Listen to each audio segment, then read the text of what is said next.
Welcome to Leading from the Front with your host, Tony Hunter, Chairman and CEO for McClatchy Company and founder of TWH Enterprises. Leading from the Front is a series of one-on-one conversations with diverse, talented business leaders. During these inspiring talks, Tony digs in to uncover their secrets to success in today's ever-changing marketplace and highlights how his guests lead from the front in various industries, sectors, and communities. So please, join us on learning how to lead from the front. My pleasure to welcome my good friend Ric Estrada to Leading from the Front. Ric is the CEO of Metropolitan Family Services. Metropolitan is one of Illinois' largest and most respected social service agencies in Chicago.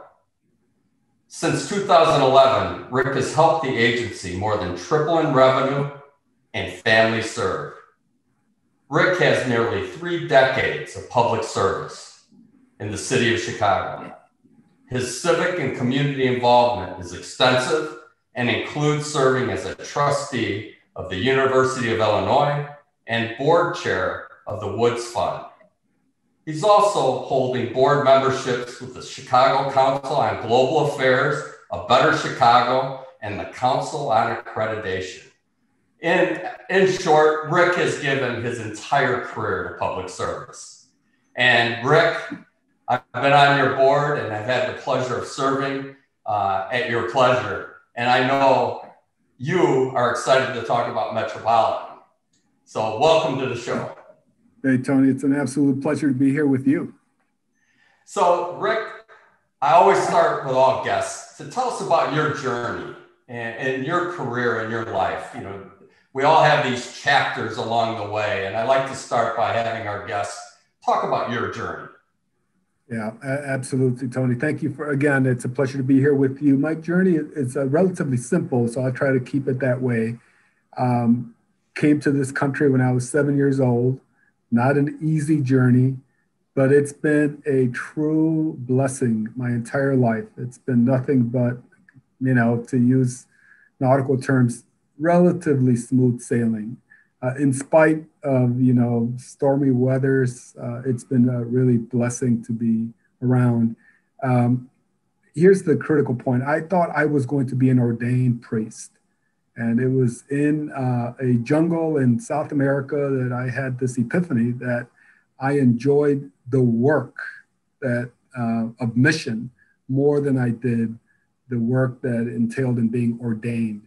And so I came back to the United States, to Chicago at the ripe age of 21, and decided then that I was going to leave the seminary and take up a life in who knows what. It ended up being this career that chose me in the nonprofit world, and I've been loving it ever since. Well, Ric, you're a very humble guy.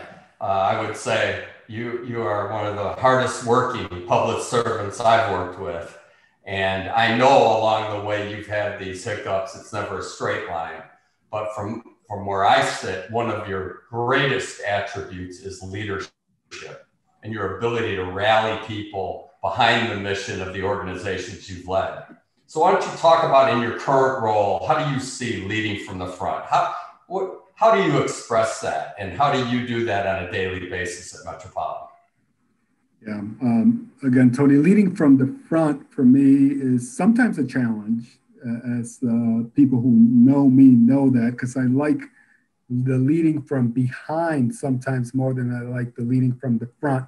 But certainly at MFS, coming in here and helping the organization over the course of nearly a decade to triple in size, there's been moments of leading from the front, including making sure that this organization doesn't see itself as being in competition with our community partners, and instead rallying them to be working together in collective action to solve some of the biggest issues here in our city and in our region. And as you know, it includes education and gun violence and domestic violence. And so we've been leading collaborative efforts in all 3 of those areas to help this region be better.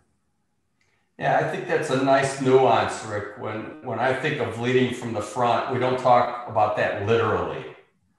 But your fingerprints are all over the agency, and your fingerprints are all over raising others up and creating opportunities for them where they're leading. But again, as we all know, it starts at the top.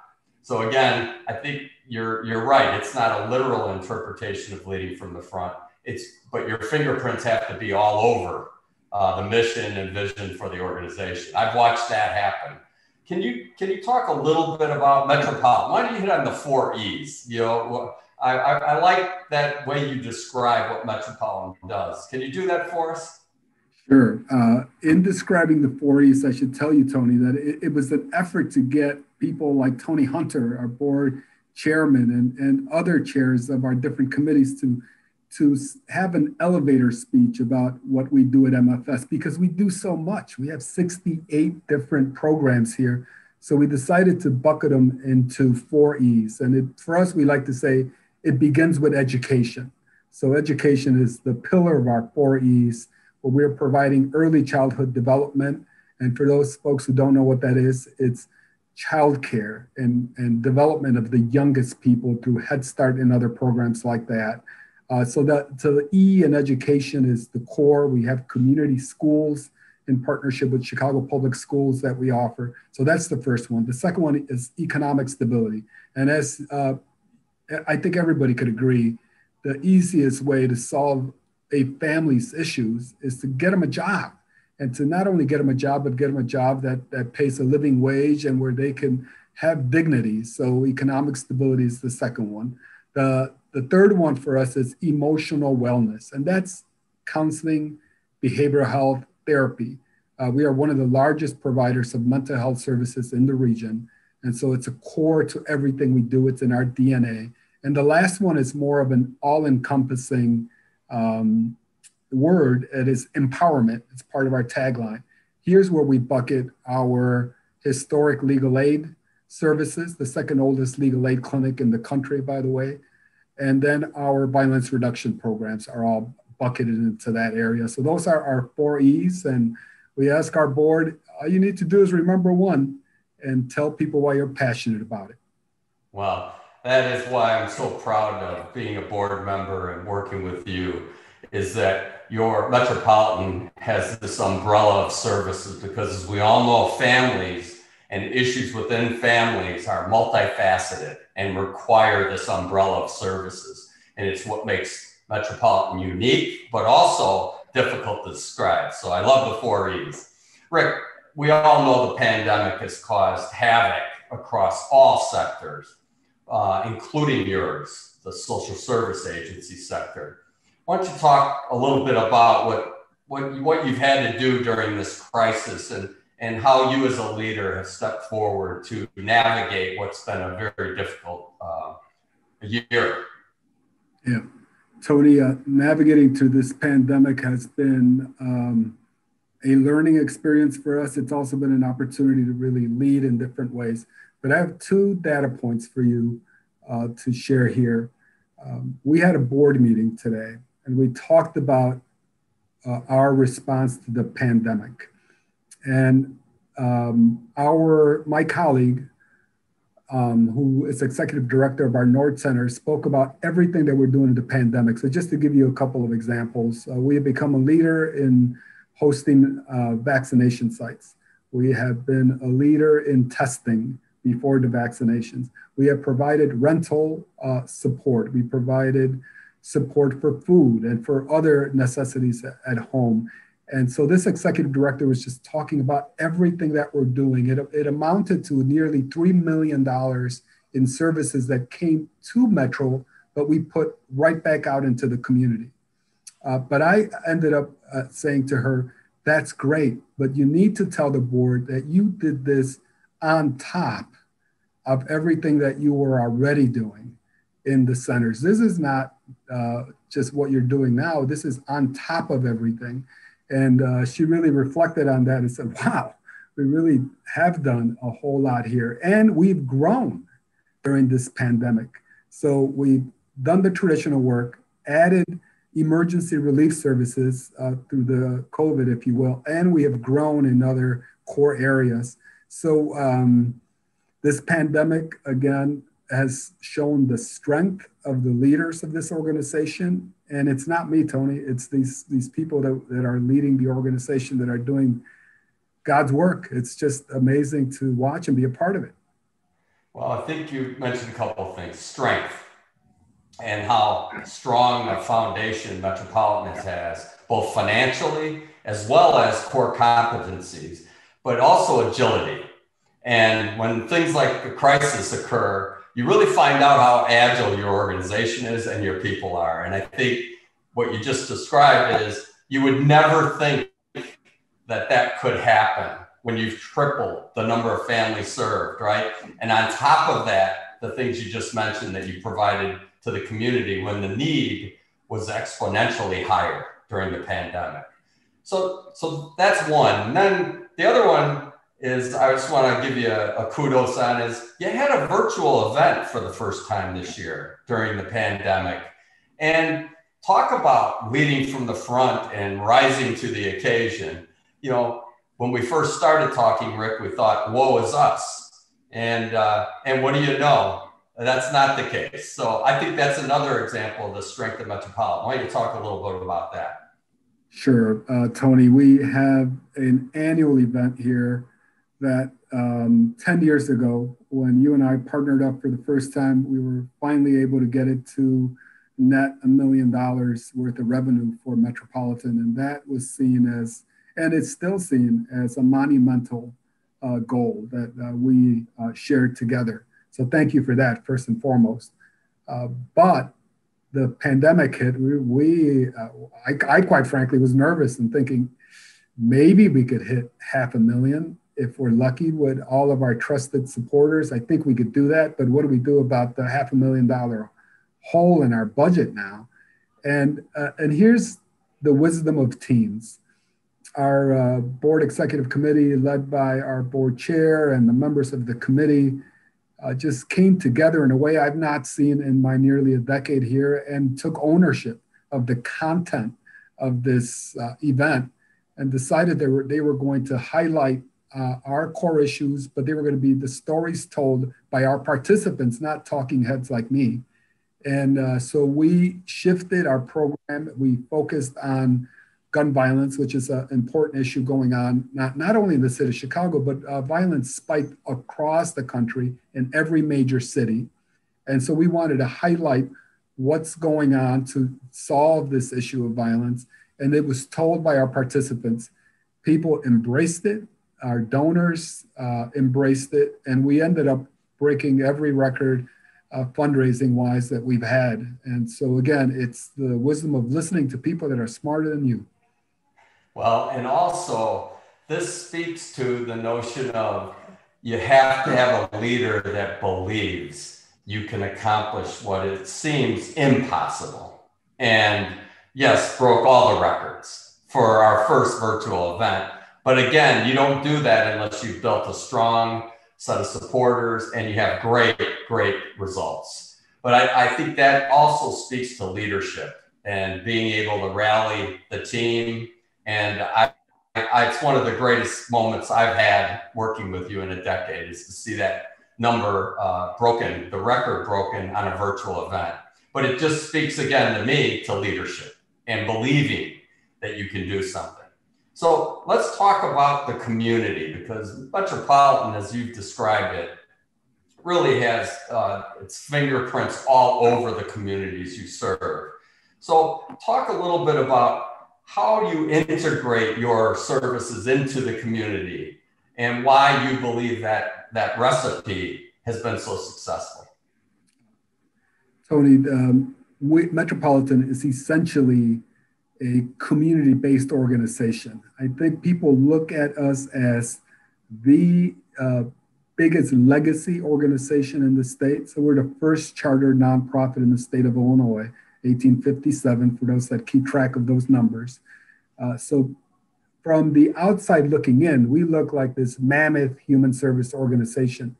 But in our DNA, we're a community-based organization. We are in 16 odd locations, I like to say, in locations inconveniently located where we are most needed. And so in the neighborhoods of Chicago, that includes Roseland and South Chicago and Englewood and the Midway Airport area and the Northwest Side and in the suburbs that need us most. And so we are part of the community, and that's really the answer. We're part of the community. The initiatives aren't thought up at some downtown location. The new initiatives are conceived in community space settings. They're brought to us. We kind of poke holes at them. Once we get input from more community members, then we start testing whether they're going to work or not. And then we start implementing it. And you used the word earlier that we could be agile. And they don't always look exactly like we drew them out to be. And we respond quickly. And that's what makes us, I think, part of the community. Yeah, a lot of times when you talk about agencies and social service work, it really is a customer-focused organization. You don't think about them as clients, right? But that's one of the things that I think is a strength of the organization is you really think about the needs of the customer and you design programs to meet those needs. You also have to build trust, Rick, and this is a difficult thing in these high need areas, right? The big Chicago metropolitan agencies come into our neighborhood. And what have you found to be most effective in building trust with your constituents? Single most important thing for us, and it's the easiest thing as well, Tony, is we hire people that look like the people that live in those communities. So we are, of the big nonprofits in the state, we are by far the most diverse. And that's because, we put our money where our mouth is and we hire people who look just like the people we're serving. And that in and of itself engenders trust. And then after that, again, we recalibrate and make certain that we are listening to community folks, that when something isn't working, that they don't like, that they don't understand, it is our job, not theirs, to help them understand why it's important. And if it's not, then we have to stop doing it. And after, better parts of 3 decades, I think our brand is one that is trusted in community settings. So what's next for Metropolitan, right? You've tripled in size. The need has never been greater. It will continue to grow. Pressure on funding. It is a disrupted space at this point. And so far, Metropolitan has stood tall and is succeeding. What do you see in the next 2 to 3 years for Metropolitan from where you sit? Yeah, Tony, here's what I see for Metropolitan in the next 2 to 3 years. After this stormy patch, because even though we've been agile, it's not been easy. So after we get past this, and I think we're coming out of it now, we see light at the end of the tunnel. More people are being vaccinated. Testing has become very prevalent. So we see light at the end of the tunnel. So once we get past this, I believe 2 things are going to happen. One is the thing I say all the time that I believe to be true in my core. It's that people fund organizations they most trust. And going back to your previous question, and this is a trusted organization, not because I'm here, not because of the services we offer, but because we've been doing it for so long by trusted people with a ton of integrity that know what it means to care for the legacy of this organization and importantly, the people we serve. So that's one thing. Secondly, we used to be called United Charities, and that's because we have brought in other organizations from time to time to strengthen what we do and strengthen what they do. I do foresee more consolidation in the marketplace. And I think Metropolitan will get plenty of organizations knocking at our doors, wondering if we should come together. Our job will be to find the organizations that add strength to what we already do, and we add strength to what they do, and be focused on, our core competencies and the people we serve. Right. And an example of that, Rick, is the domestic violence needs, which in addition to the mental wellness pillar of strength, you merged with an organization around domestic violence. And I think that's an example of what you're talking about, where 1 + 1 equals more than 2. Right. Yeah, we merged with Family Shelter Services in DuPage, and everybody who has been through a merger knows that they're not always easy. And I'm not going to pretend this was easy, because you're bringing together two cultures. But at the end of the day, we are strengthening each other, now being one, and more importantly, the victims of domestic violence have not only a shelter, but they have therapy and childcare and all the services that we offer, legal aid being a key component there for those victims. Tony, we have a little experience with that as well. When the Hull House filed for bankruptcy, we were the first organization they informed. We helped them through that process, and we brought on some of their folks to be part of MFS. And now we essentially own the rights to the Hull House name. So we have some experience in this area, but there will likely be more. Yeah, and you talk about ambition. It's not about growing to get larger, being the consolidator. It's to make sure the families and the individuals that need assistance aren't left hanging out there, or a way to bring organizations together to serve more people with the same amount of money. And that synergistic value is really important as you think about consolidation in this sector. And to your point, it should always come from the core of strength and finding organizations that together we're stronger than separately. So I think you've done a marvelous job of that, and integration appears seamless, at least from the outside. So Rick, we've talked a lot about Metropolitan, but as leaders, we're more than that, right? You're a son, you're a father, you're a husband, and you're the CEO of this company. And when I think about leading from the front, it is a lot of pressure to be a leader in all aspects of your life. Why don't you just talk a little bit about how you sort through that and how you see your way through what are competing objectives at times? Yeah, in many ways, Tony, it's a privilege, and I'm so fortunate to be at Metropolitan, because this organization believes that family, it's its middle name, right? We're literally Metropolitan Family Services. And so family isn't only about the families we serve, it's about the families that work here. And so I'm one of them. And so this organization has proven time and again with me and with countless others that when our family needs us most, that this agency is strong and resilient enough to let us go take care of that, because it's good for the agency that family is also good. And so that's the Metropolitan part.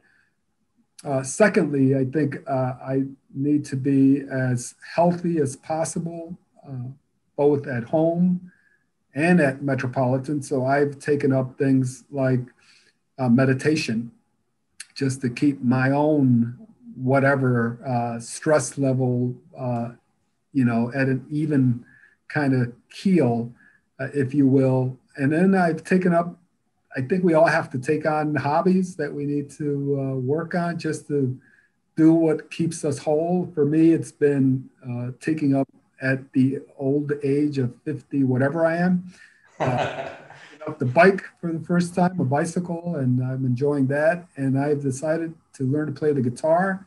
I'm horrible, but I can play the guitar now, and it just gives my brain something to do and makes me be creative. I literally, before an important meeting, and I did this today, I'll pick up the guitar and play a little something just to get my brain activated differently. Then I sit at the meeting and I'm like, okay, I should have been doing this 30 years ago. Right. That's what I'm doing, Tony. So I talk about adapting, evolving, and reinventing. And I hear a lot of that, also mind, body, spirit. And I knew that was a softball for you, because I know you and I talk about this a lot, but finding that place and staying in that good place, critical to being highly effective in any leadership role, whether it's at home, at work, or in your community. So, Ric, before we wrap, I have a couple of things. One, for the audience, why Metropolitan? There's a lot of agencies, a lot of opportunities of where you could give back, pay it forward. Give me the short story on why Metropolitan? Boy, Metropolitan, because I am a sucker for legacy organizations. And this organization, again, it's the first chartered in the state. There's something about having service in the DNA that's not just 1 year old or 10 years old or 100 years old. In the case of this agency, going on 170, there's something about that draws me to these organizations. And then, most importantly, it's the people here. They're just incredible people here at every level, beginning with our board of directors that are just amazing set of volunteers that are my bosses, pay to be a part of the organization, right? They donate to be a part of this organization. They do it with love and care. My colleagues that work here could be at leading other organizations, but they choose to be here and give their service to this organization. So for me, it's about the people. The people are inspiring to me, and I try to do the best I can, inspire them as well. Wow. So far, so good, my man. You're on a decade of service in the role. You've grown the organization. So last thing, for the emerging leaders out there, the people that are thinking either of a career in social service or a leadership position in their future, what would be some advice that you would give to those emerging leaders as they start to think about their journey and their progression in life and in their career? Yeah. For me, this is my favorite question, Tony. And it's always, I think, relatively easy. Is number one, just be positive. You get so much further by just having a positive attitude. When your glass is always half full, everybody recognizes it, and you will have more leadership opportunities just because you're positive. That's first and foremost. Secondly, find and identify mentors. They've been through it. Sometimes it's not about advice, it's about perspective. And you've showed me this. So find mentors. They could be older, younger, same age, different sector, but find and identify them, and then kind of be a sponge and take in that wisdom. And then finally, and it's related, don't be afraid to ask for help. I'm like, if I have any secret to the limited success I've had is, I know I'm not the smartest guy in the world or the most charismatic or whatever, but I know who is. And if I ask for help, people are willing, people are generous in their hearts, and they offer their perspective, advice, and work. And together, we go a lot farther. Well, that's terrific. 3 things, Ric, that I have watched you do. And one reason I was so excited to have you join me for Leading from the Front, you lead with positivity. You do surround yourself with great people and different perspectives. And of course, as you know, you are always the first one in the room to say, what do you think? And that inclusion is what comes to my mind. It's more than you being humble, it's you include others in the solutions. And that's why Ric Estrada is one of the best CEOs in the social service sector in Chicago and the United States, and why he's tripled revenues and tripled the number of families served. So Ric, thank you for letting me serve on your board. It's been an honor. And thank you for joining me today on the show. My pleasure, Tony. Thank you for having me. All right, be well.